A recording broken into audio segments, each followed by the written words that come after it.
તો દ્વારકા નગરપાલિકાએ લાખો રૂપિયાના ખર્ચે નરસંગ ટેકરી વિસ્તારમાં નવા રોડનું નિર્માણ કર્યું છે। જો કે આ રોડ બનાવવામાં નગરપાલિકાની ગંભીર બેદરકારી સામે આવી છે। રોડના નિર્માણ દરમિયાન વીજ પોલને દૂર કરવાની તસ્દી પણ લેવામાં નથી આવી, જેના કારણે અમુક જગ્યાએ રોડની પૂરતી પહોળાઈ ઉપલબ્ધ થઈ શકી નથી। સ્થાનિક લોકોના જણાવ્યા પ્રમાણે આ વીજ પોલને હટાવવા માટે તેઓએ અનેક વખત નગરપાલિકા તંત્રને જાણ કરી હતી, પરંતુ તંત્ર દ્વારા આ બાબતે કોઈ નક્કર પગલાં લેવામાં આવ્યા નથી। આ વીજ પોલના કારણે રોડ પર વાહન ચાલકોને મુશ્કેલીઓનો સામનો કરવો પડી રહ્યો છે।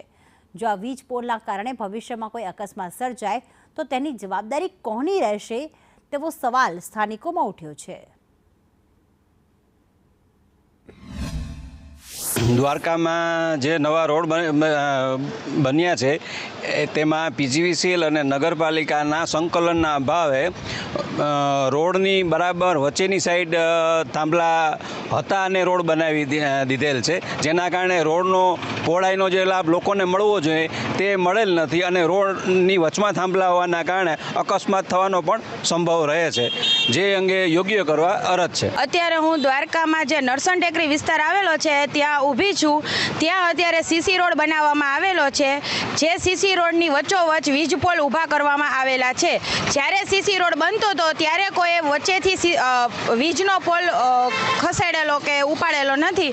અત્યારે કંઈ કુદરતી આફત આવશે કે કોઈ પણ વરસાદના લીધે કે કાંઈ પણ આ વીજ પોલ પડશે તો તંત્ર જવાબદાર એનું ગણાશે। અમારે ખાલી પાલિકાને એટલી નમ્ર અપીલ છે કે જે વચ્ચોવચ્ચ જે વીજ પોલ આવેલો છે વહેલી તકે એને દૂર કરવામાં આવે।